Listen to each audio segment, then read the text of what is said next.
Planning to adopt a bearded dragon and not knowing where to start? Well, I'll tell you. Hello everybody, my name is Alex Lumen and welcome to my channel, Lumen's Lizards. And today I'm going to tell you 10 things that you need to know before getting a pet bearded dragon. Now, bearded dragons are arguably either the most or second most popular pet lizards that you can get, tied only with a leopard gecko. This is Gigi. She is my pet bearded dragon. She is 4 years old. Say hi, Gigi. She's pretty chill. I can just sit her on my shoulder and she just kind of hang out there for a while. Today I'm going to tell you 10 things that you need to know before getting a pet bearded dragon. So let's just start off the list nice and simple. Starting at number 1, we're going to talk about tank size. This is something that I'm in a lot of reptile groups on Facebook, and I like to look at what people are doing, well, at least what casual reptile owners are doing. And I noticed that a lot of people put bearded dragons in tanks that are way too small. Always get at least a minimum of a 4 foot by 2 foot by 2 foot enclosure. As you can see, I have this quite frankly large enclosure for Gigi to hang out in. I will list a video in the description below of how I built that. It took a long time. But of course you can always just get a tank that is 4 by 2 by 2, but please do not put them in a 20 or a 50 or anything of that size. Please get something large because they do not stay small forever. And they love to explore, they love to move, and they're gonna move around a lot. And if they feel claustrophobic and cramped, they are not gonna be happy. So please, do not suffocate your lizards by putting them in a tiny box. At number 2, we have diet. This is not hard. So when they're babies, they are going to eat a lot of insects. Mainly you're gonna want to feed them small crickets and dubia and small worms. Babies eat a lot of insects. So if you're not a fan of insects, do not get a bearded dragon because adults will eat them too. Do not get them. Or any reptile for that matter, because almost every reptile will eat some form of bug, okay? That's just the end all be all, okay? Adults, they will be eating mainly spring mix vegetables like lettuce, carrots, and I think it's called like red onions.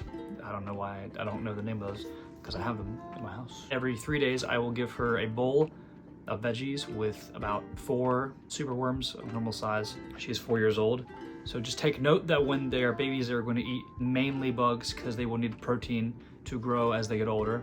And then as adults, they will be eating mainly vegetables with small bits of protein so that they can sustain their muscle mass. Do not give them fruit. There's a lot of, fruit is a treat type of deal because there's a lot of sugar, and if you give them too much of that, they will get fat, and you do not want a fat beardy, okay? Do not get a fat beardy. Fat, bad, that's it. All right, for number 3, we're gonna talk about UVB and lighting. One thing that you're gonna learn about reptiles is that they need the proper heat, lighting, and UVB. Regularly, you want a bearded dragon's warm side of their tank to be about anywhere between 90 and 105 degrees. Their basking spot, you're gonna wanna have it a little bit warmer.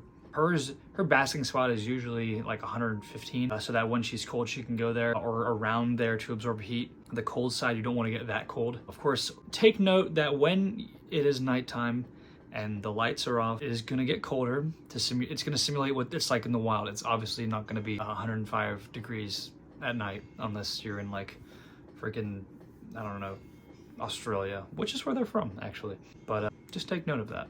So that's what you're wanting for temperature. Usually what I do is I have a big heat bulb. It is both a light and heat.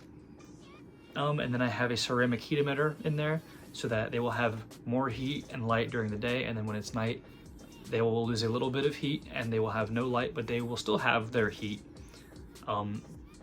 And most importantly, a lot of people neglect this one, you'll want to get a 10.0 UVB bulb, because if your bearded dragon does not have its UVB, it is going to look like that.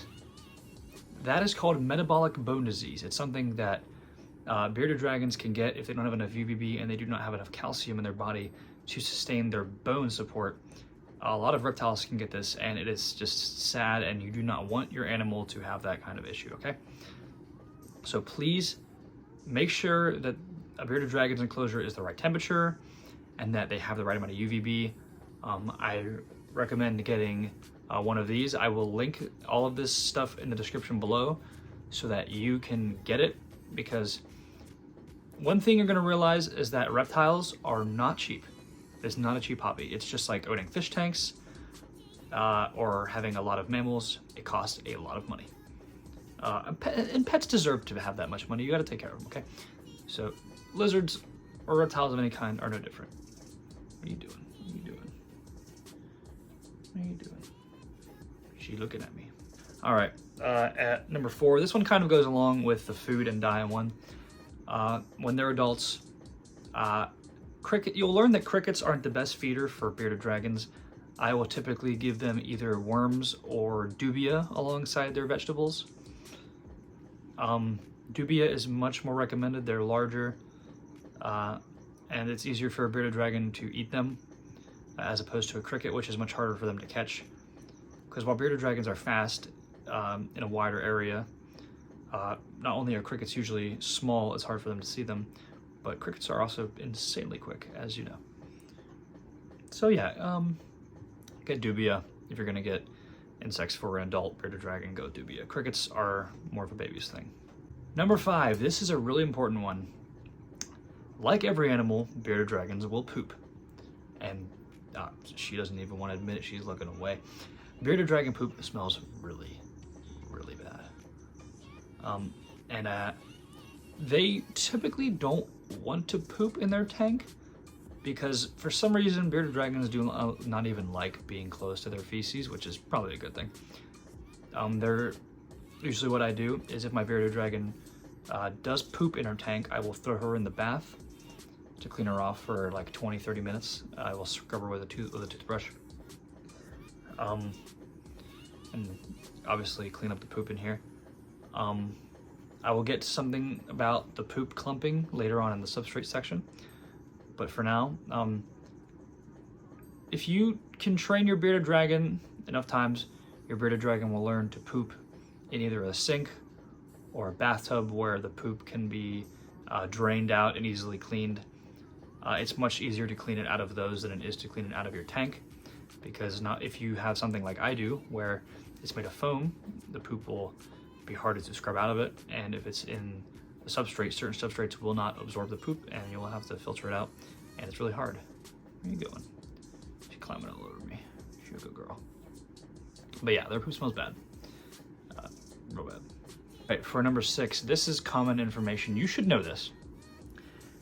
A lot of people don't seem to think this, but lizards or any reptiles, just like your mammals, they will get sick. They can get problems, and you will have to take them to the vet.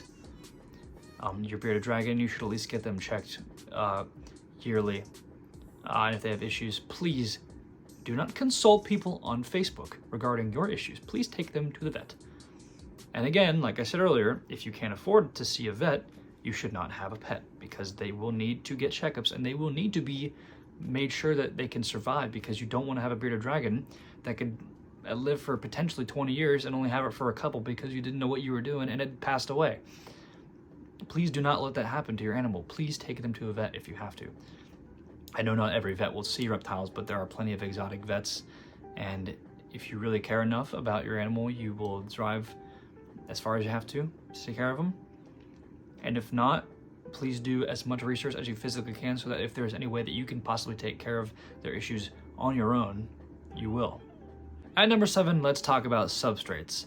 So a lot of people will put sand in their bearded dragon substrates. I do not recommend straight sand, because straight sand, if it gets eaten by your bearded dragon, it can bind, and that is bad. It will get stuck up in their organs and they could potentially have bad impaction. I know a lot of people don't think about that, but if your bearded dragon has that kind of problem, it could have organ failure. What I have in my bearded dragon's tank is a mixture of dried coconut fiber and play sand, because play sand, if a bearded dragon were to ingest it, it wouldn't clump up in their organs and kill them. If you have play sand in your tank or enclosure or whatever you want to call it, it's more likely to clump up poop if they poop in it, like cat litter, and it'll be much easier to clean. So I recommend a mixture of dried cocoa fiber and play sand. because it makes a good mixture. They can walk on it, they can burrow into it, and it won't harm them. And it will clump up poop if they decide to poop in the tank. Another thing to note about your bearded dragon is it will not stay small forever. Like I said earlier, they can get rather large. I mean, here is Gigi, my adult bearded dragon. She is about the length of 2 of my hands put together. She's pretty large. What?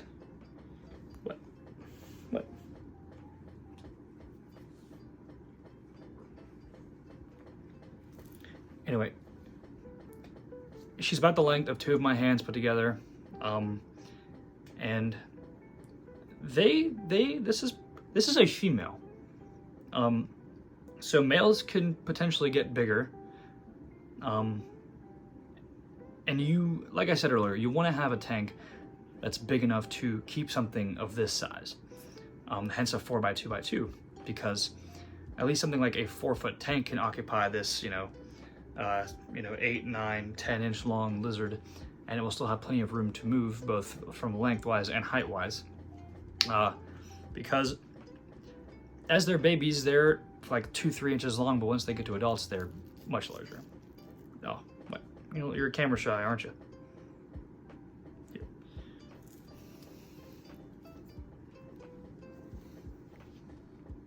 Please do your research. My video, while I've put a lot of thought into it and I'm going a lot based off my experiences, please do not just do what you think you should do based on whatever knowledge you think you have. Please always try to look for more. There's always more to know about your animals. Lizards are very complex creatures. There's a lot to know about them. And oftentimes there's at least something that you're missing. Even when I got good old Gigi here, there was still stuff I didn't know. And you're gonna learn things, and just know it's okay to make mistakes, but always try to improve upon them, and so that your animal can live the best life that it possibly could, because you don't want them to suffer. For the last bit of information, I'm now going to tell you about the general price of owning a bearded dragon, and I have everything written down, so I'm gonna go kind of piece by piece right here. So for the lizard itself, it's gonna be anywhere from $150 to $1,000.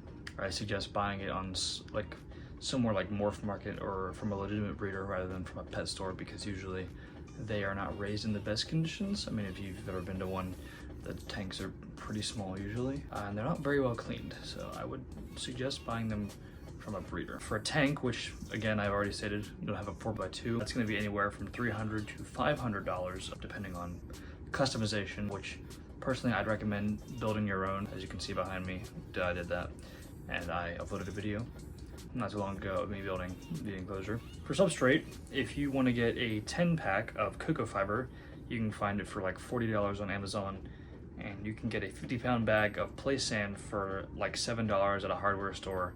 Just get like 2 of those and mix it all up, like I said, and that'll make the substrate. For a heat lamp, a 100-watt heat bulb is $25 on Amazon, and a 100-watt heat emitter is about $16 on Amazon. UVB costs anywhere from $30 to $50. Again, I recommend a 10-point UVB long bulb like I have up there, you can see it. And monthly food, this is gonna be the most difficult one. So this takes into consideration veggies, feeders like insects, food for the insects, calcium, D3, and other vitamins for your bearded dragon. Usually this is gonna be anywhere from like 50 something to $125 a month, and then an extra $39 to $65 for insect feeders. So in total, you have around $1,645 just for the setup of your bearded dragon, as well as its tank, and almost $200 a month for food. So if you cannot afford that, do not get a bearded dragon, because most likely if you don't, it's not gonna live the life that it deserves to live or needs to live. And I personally just don't think anybody wants that for their pet. So if you don't have like $200 to set aside, and then, sorry, $2,000 to set aside, and then $200 every month for the rest of its life to pay for it to eat, I would not suggest buying a bearded dragon. And with all that said, please take all this into account if you get a bearded dragon, and they can live a happy and healthy life under you. And thank you all for watching, and I hope you have a wonderful evening.